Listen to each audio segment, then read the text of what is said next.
The grand hall of Aurelia Prime shimmered under the soft glow of hundreds of floating crystal lights. The ceiling seemed to stretch endlessly, reflecting the vastness of space itself. Dignitaries from countless star systems filled the room, their colors, shapes, and forms unlike anything Irene Voss had ever seen. He had been coming to these Galactic Council gatherings for years as a translator, yet each time, the grandeur and the strange mix of beings never ceased to amaze him. Irene stood quietly at the edge of the hall, his hands lightly resting on the translator console in front of him. He was a human in a room full of aliens who often underestimated him. His clothes were modest, nothing compared to the shining robes and ornamental garments of the other delegates. Yet, he had learned long ago that appearances meant little here. Words, knowledge, and understanding mattered far more than how one looked.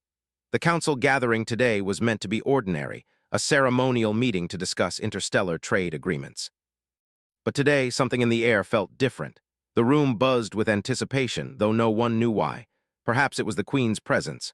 Perhaps it was the soft hum of the station itself, carrying whispers of events yet to unfold. Irene adjusted his headset and scanned the documents before him. He had spent hours translating ancient treaties and preparing summaries for the council. It was meticulous work, but it was work that mattered. Humanity, after all, had gained only a small place among the galactic community. Every word, every careful interpretation could shape how humans were seen. Irene took pride in that responsibility, even if it came with pressure and constant scrutiny. The entrance to the hall opened with a slow, deliberate grace, and all conversation ceased instantly. A hush fell over the room as Queen Serafina Leora appeared. Her presence was radiant, commanding, and yet gentle, a balance of authority and warmth that few beings could achieve. She wore robes that shimmered like the surface of distant stars, and her crown, simple yet elegant, signaled her unmatched power. All eyes turned to her. Some bowed, others inclined their heads in respect, and some simply stared, awed by the sight of the galaxy's most powerful figure moving gracefully among them. Irene, too, bowed slightly, though he tried not to appear too nervous. He had met the Queen before, but never so close, never in such a charged atmosphere. "Honored guests of the council," her voice rang out, clear and melodic, carrying through the hall without a single echo of strain. "Today we gather not only to discuss trade and treaties, but to celebrate the bonds that unite our worlds." She paused, allowing her words to sink in. The room was silent, every being attentive. Then, almost without warning, she stepped forward, her gaze settling on Irene. "Irene Voss," she said, and the name echoed through the hall. "From this moment I declare you my spouse." The translation devices transmitted the Queen's declaration to everyone present, yet the words felt like thunder. Irene froze. He blinked. He opened his mouth, then closed it. His mind raced faster than he could process. Was this a joke? A ceremonial formality? Or had the Queen truly meant what she said? The faces around him mirrored confusion, astonishment, and curiosity. No one expected this. No one. Queen Serafina smiled gently, as if reading his thoughts. "Do not fear, Irene. This is not a matter of mere ceremony. It is a recognition of the human spirit, your insight, your understanding, and the qualities that make you unique among all beings of the galaxy." They had no advanced military fleets, no millennia-old wisdom, and no extraordinary technology to rival other species. Yet here he was, singled out by the galaxy's most powerful leader for a role he had never imagined. Whispers spread throughout the hall. Some aliens leaned toward each other, eyes wide, as if trying to make sense of what they had just heard. Others shook their heads in disbelief, their voices low and anxious. Humans had never held a position of such honor and visibility before. For Irene, this moment was overwhelming, terrifying, and strangely exhilarating all at once. The Queen raised her hand, and silence returned immediately.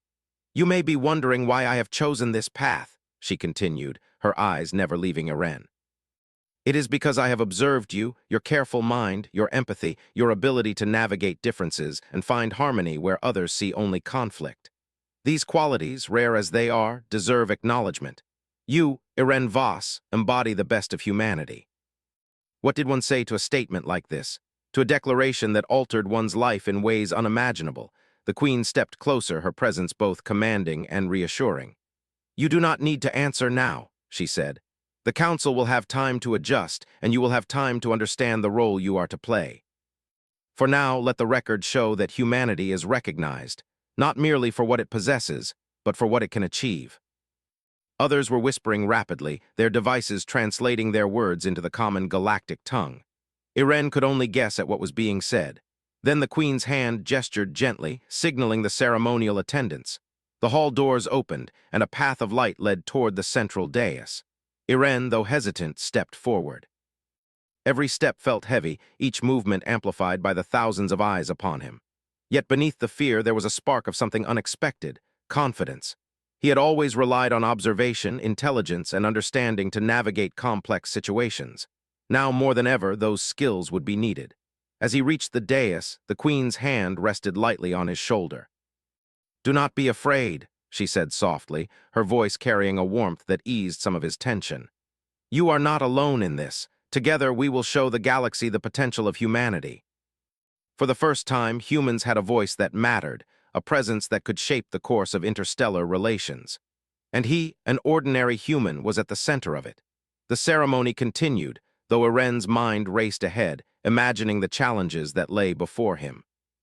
He would need to learn courtly etiquette, understand alien customs, and navigate the complexities of diplomacy at an unprecedented scale.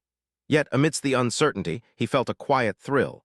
Perhaps humans were not as small as he had once believed. Perhaps, given the chance, they could achieve greatness beyond imagination. After the formalities, the Queen and Irene stepped aside, and the council gathered around to offer their cautious congratulations. Some were kind, offering smiles and nods of approval. Others remained skeptical, their eyes sharp with doubt. But Irene noticed something remarkable. Even the skeptics watched him closely, as if measuring what a human could do in a world that had never expected much from them. As the day progressed, Irene was introduced to new aides, advisors, and diplomats from across the galaxy. They explained their systems, their languages, their technologies.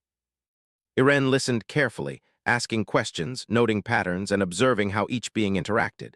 He realized that understanding these interactions, these subtleties of behavior, would be as important as understanding treaties and protocols. By the time the sun, or rather the star visible from Orlaia Prime, was low in the sky, Irene had begun to see the outline of his new life. It would not be easy. There would be scrutiny, doubt, and challenge. Yet there would also be opportunities, moments to prove the worth of humanity in ways no one had anticipated. And most importantly, he would not face this alone. The Queen, the most powerful leader in the galaxy, had chosen to stand beside him, recognizing his value when few others did. It was a declaration not just of status, but of belief in the unique potential of a human mind and spirit. As Irene returned to his quarters that evening, his mind swirled with thoughts, questions, and plans. The ordinary life he had known was gone.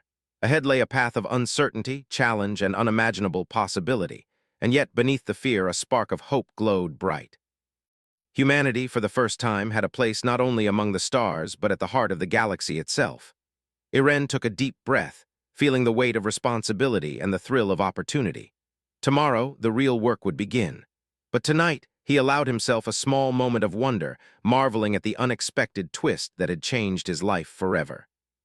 The most mighty queen of the galaxy had declared him her spouse, and in doing so, she had opened a door for all of humanity, a door to a future that was waiting to be written.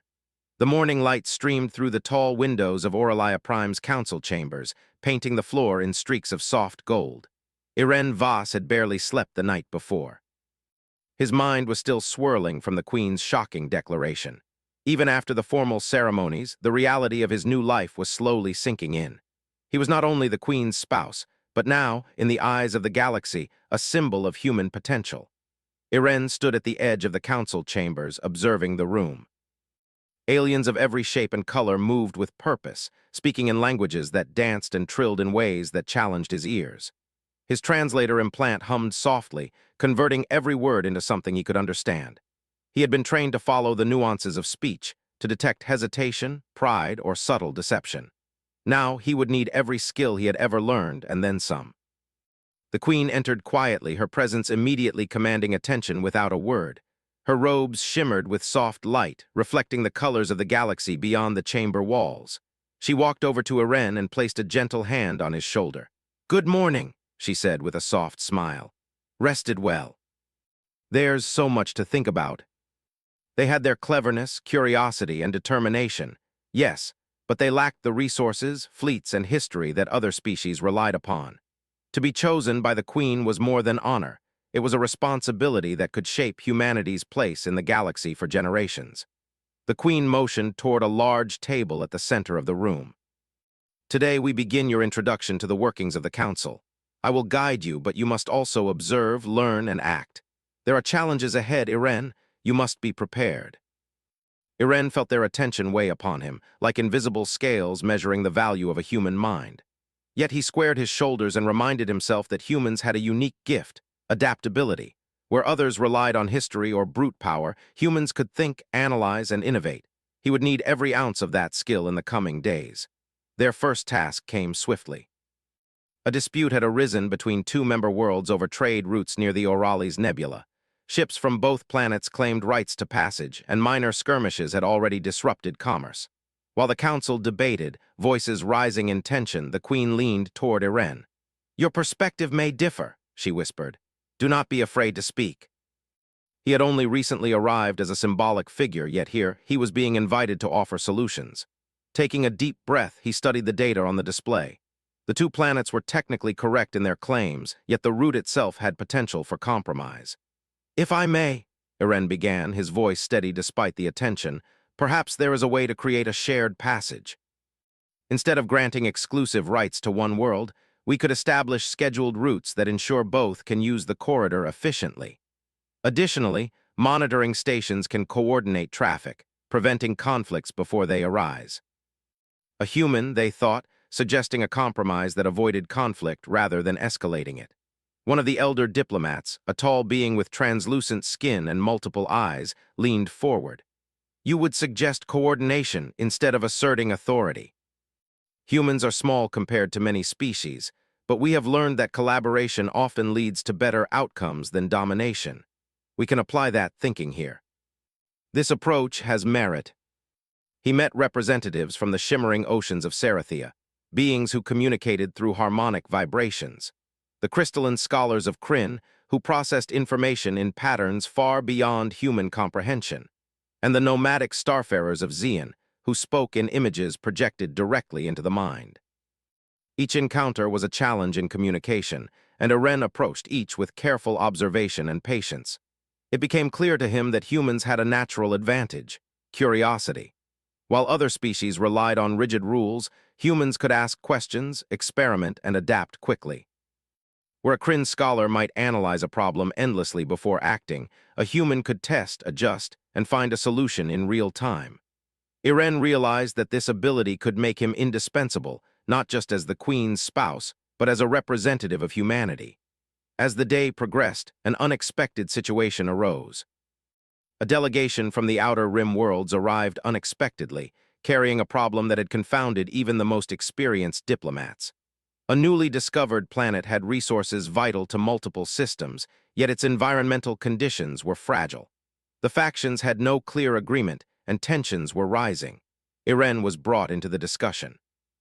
The Council debated aggressively, voices overlapping, each faction insisting on their rights.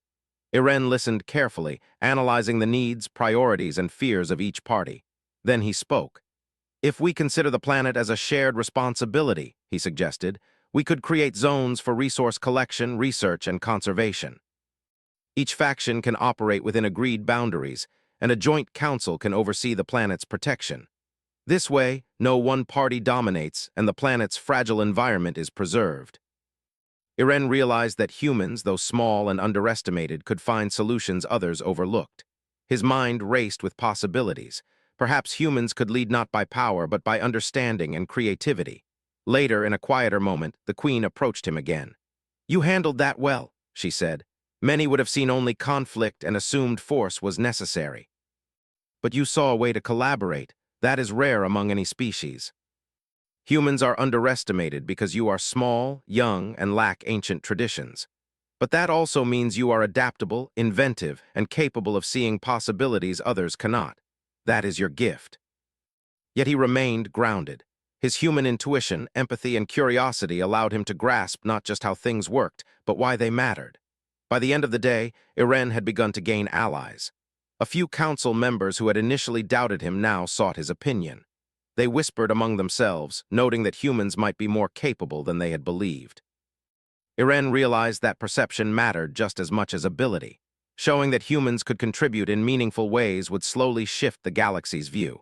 As he returned to his quarters, the station's viewports glimmered with stars stretching to infinity. Irene paused, taking a deep breath. He thought about the Queen's words and the responsibilities he had accepted, whether willingly or not. Humanity's reputation, and perhaps its future, rested in part on his actions.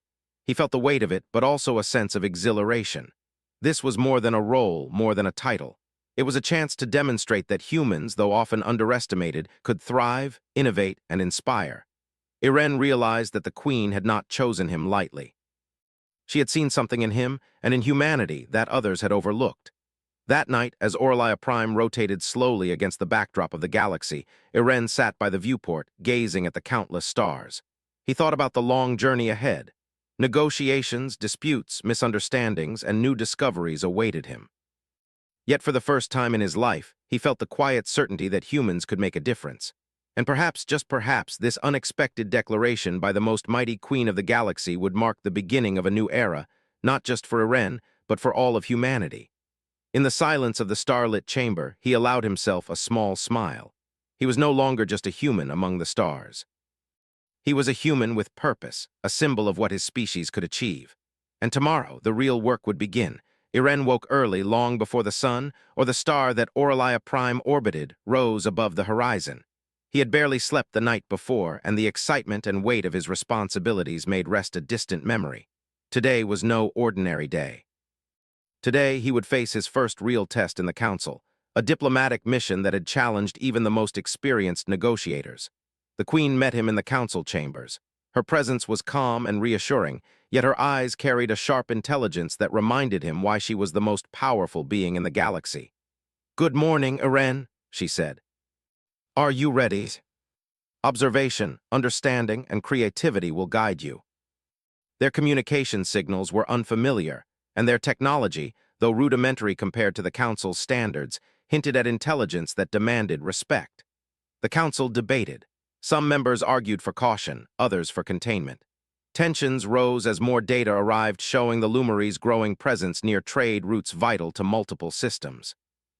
Irene listened carefully, noting every tone, every implication, every subtle gesture. Finally, the Queen turned to him. "Your perspective?" she asked. Irene swallowed, feeling the weight of the moment. "The Luminari are new to interstellar contact," he began. "Their technology may seem limited, but that does not mean they lack understanding or culture. If we approach them with hostility, we risk unnecessary conflict.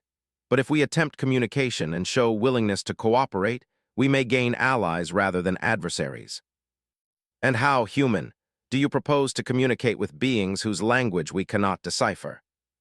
"If we watch carefully and respond thoughtfully, we can bridge gaps that technology alone cannot." He suggested a small delegation approach the Luminari, bringing symbols of peace and knowledge. He proposed a neutral meeting area, shared resources, and opportunities for mutual learning.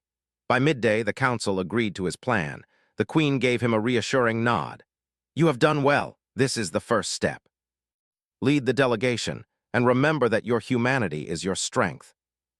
The air carried a faint, sweet fragrance, and the sounds of the environment were melodic, like soft music. When the delegation arrived, the Luminari watched cautiously. They moved in synchrony, their gestures unfamiliar but rhythmic, their eyes reflecting curiosity and caution. Irene stepped forward, holding out a hand in a universal gesture of greeting. He spoke softly, choosing simple words and observing carefully for any reaction.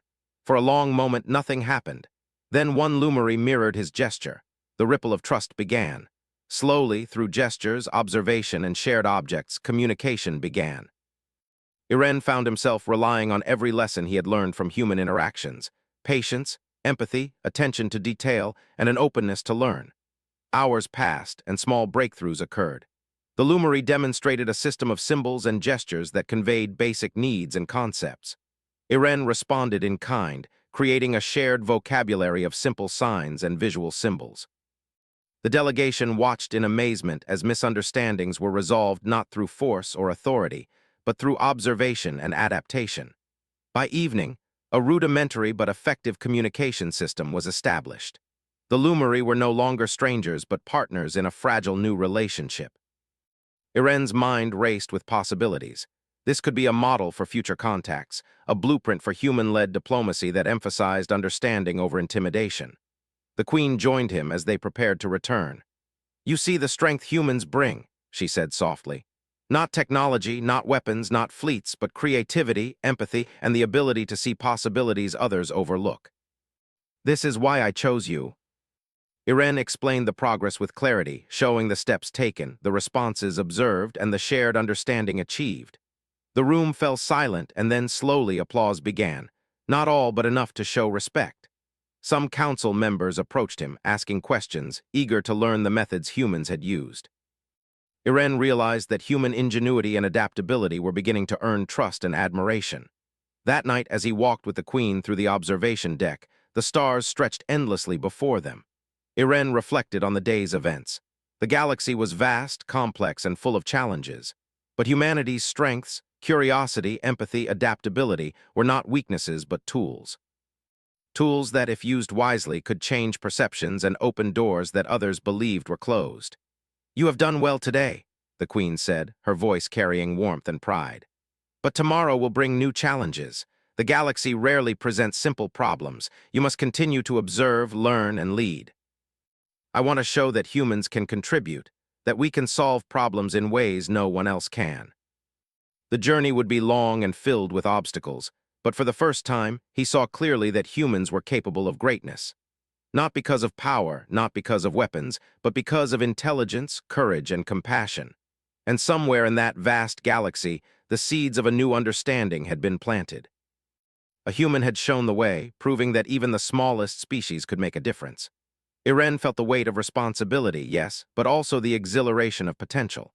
The stars were not just distant lights. They were opportunities waiting to be reached, and humanity was ready to step forward. As Orcs Prime rotated silently in space, Irene allowed himself a moment to breathe. He had faced the first test, and he had succeeded not by force, not by cunning alone, but by being human. And in the galaxy's eyes, that was a gift that no one could underestimate. Tomorrow would bring new challenges, perhaps larger and more complex than today. But tonight, Irene felt a quiet satisfaction.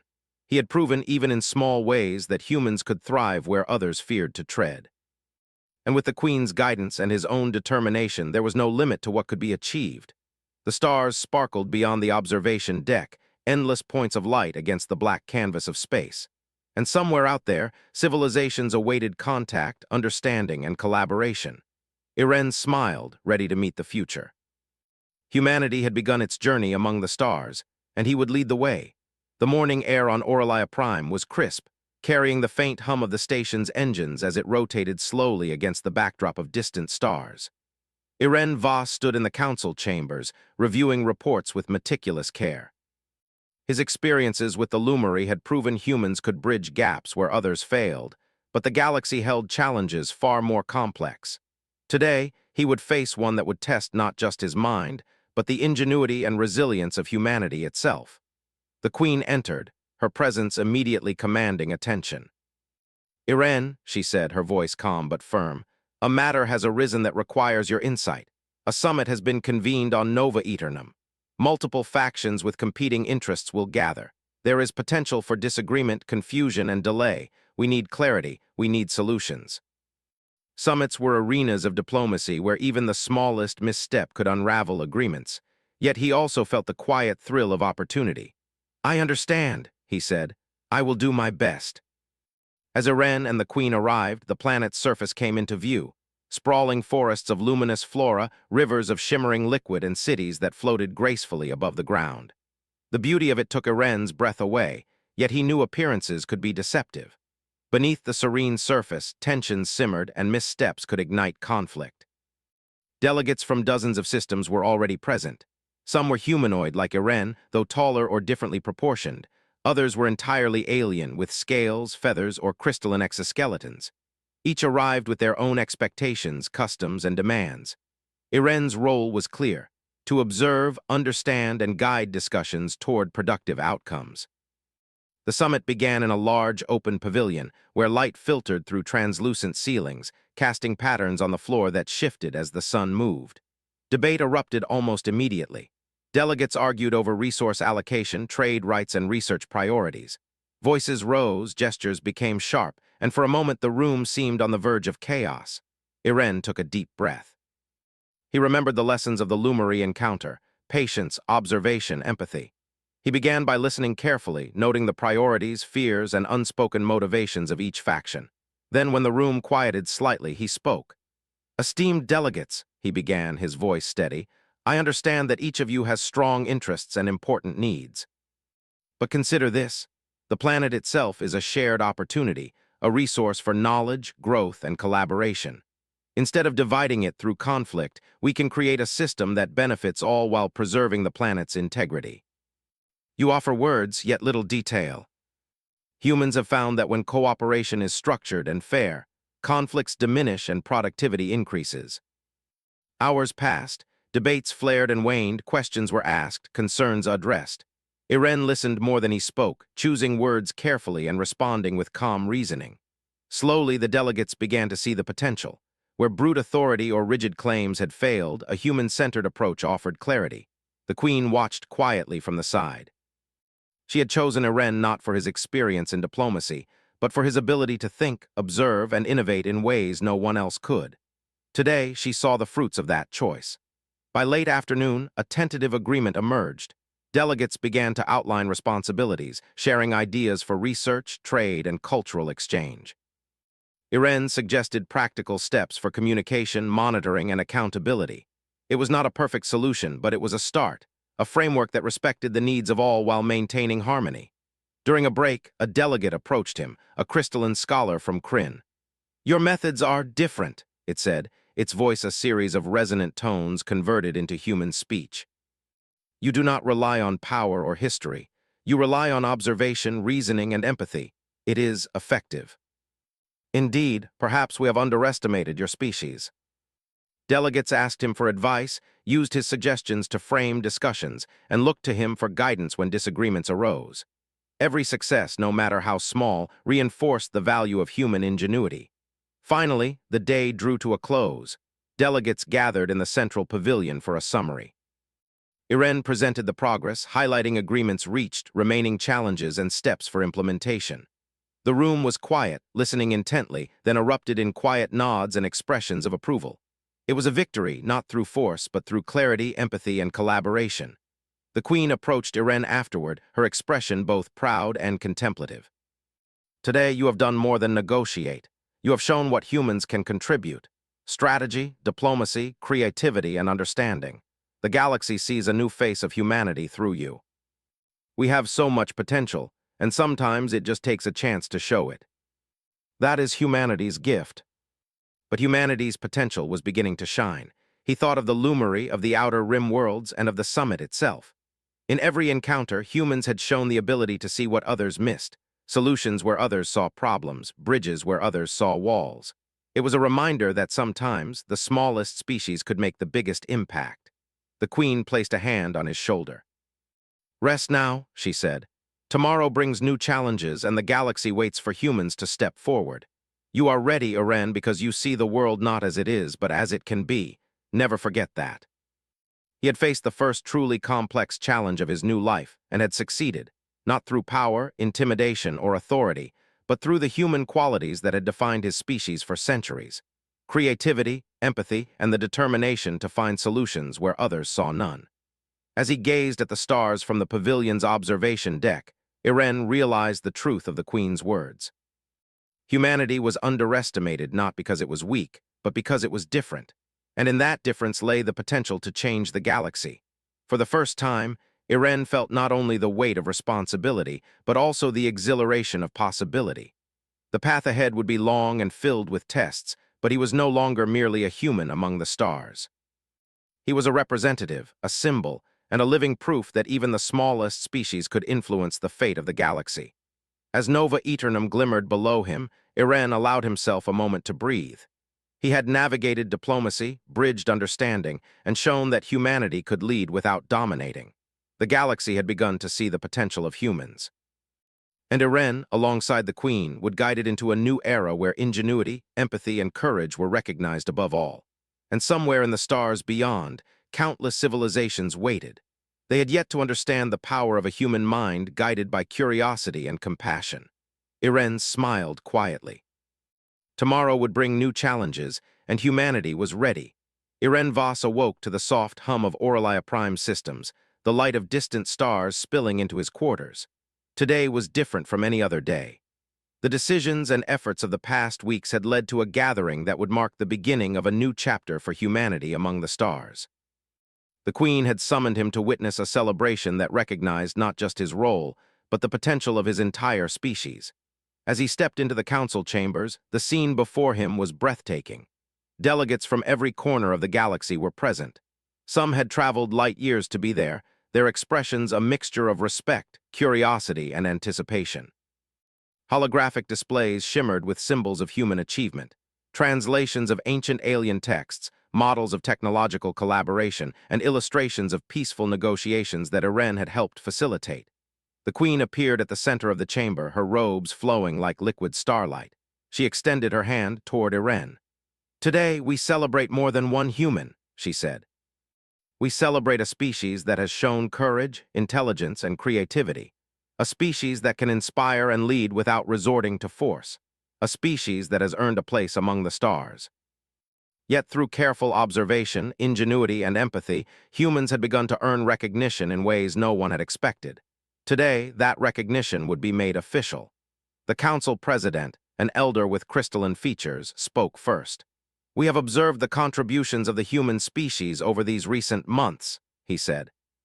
"From successful communication with the Lumary to mediating disputes at Nova Eternum, humans have demonstrated qualities that are rare in any species: creativity, adaptability, and empathy.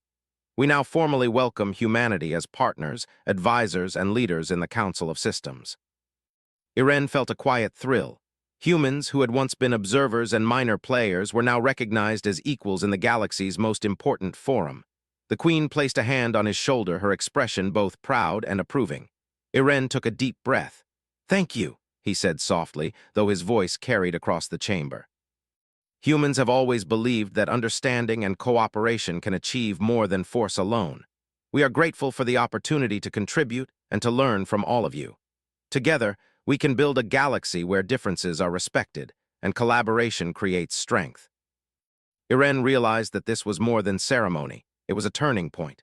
Humanity's reputation, long limited by its small fleets and brief history, had now begun to flourish. Through the actions of one individual, through his efforts, humans were seen as capable, wise, and innovative.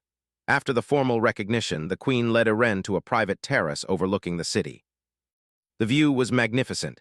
Towers of crystalline material reflected the starlight, rivers glowed with soft bioluminescence, and the far horizon revealed distant planets, each a potential friend, ally, or partner. "You have done well, Irene," the Queen said, her voice quiet yet firm. "This is more than recognition, this is trust. The galaxy has seen what humans can achieve, and it is now our responsibility to continue that path. And you have done exactly that. You have shown the best of humanity. Never underestimate the power of curiosity, empathy, and perseverance. These qualities will carry humans further than fleets, weapons, or ancient wisdom alone." Humans were invited to present their ideas, and Irene watched as representatives of other species listened with genuine interest. The tables that had once seemed reserved and distant now welcomed human voices. Irene realized that this recognition was not merely symbolic. It opened doors for human scientists, diplomats, and explorers to contribute to projects previously restricted. New collaborations were proposed: shared research in sustainable energy, cultural exchanges to foster understanding, and exploratory missions to uncharted systems. Humanity was no longer a spectator in the galaxy. They were participants, innovators, and leaders. As the celebration drew to a close, the Queen invited Irene to speak privately with the council leaders. The conversation was warm, respectful, and forward-looking. Ideas flowed freely, plans were made, and the potential for collaboration seemed limitless. Irene felt a deep sense of satisfaction. His species had been given a chance to prove themselves, and the results were promising. Later, as the stars turned slowly overhead, Irene and the Queen walked through the quiet corridors of the council chambers. The soft hum of Aurelia Prime surrounded them, a reminder of the station's role as a beacon of unity and cooperation. "You have shown that humans can thrive not through dominance, but through insight," the Queen said. "You have bridged gaps, created understanding, and inspired confidence. These are qualities the galaxy will remember, and they are qualities your species possesses in abundance. It is humbling to think that one human can make such a difference, but it also reminds me that humanity's strength lies in all of us, our curiosity, our adaptability, and our desire to understand. And through you, the galaxy sees the potential in all of your kind. He thought of the Lumery, the summit on Nova Eternum, and every small moment where humans had applied patience, creativity, and empathy to solve problems. Each step had built toward this day, and the recognition they had received was only the beginning. Irene felt a quiet determination settle within him. There would be new challenges, perhaps greater than any faced before, but humanity now had a place among the stars. Through observation, reasoning, and understanding, they could influence the galaxy in ways that mattered, and he would continue to lead, guide, and represent his species with the qualities that had brought them this far. The Queen placed a hand lightly on his shoulder. Irene, the galaxy watches, not as a judge but as a partner. Humanity has begun its journey among the stars, and your actions have opened the door. Never forget the power of empathy, creativity, and courage. These are your gifts. And I will do my best to honor them. As Orlia Prime rotated silently in the vastness of space, Irene allowed himself a rare moment of reflection.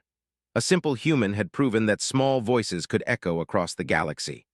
The path ahead was long, filled with discovery, collaboration, and challenges, but it was also full of potential. Through his experiences, Irene understood something essential.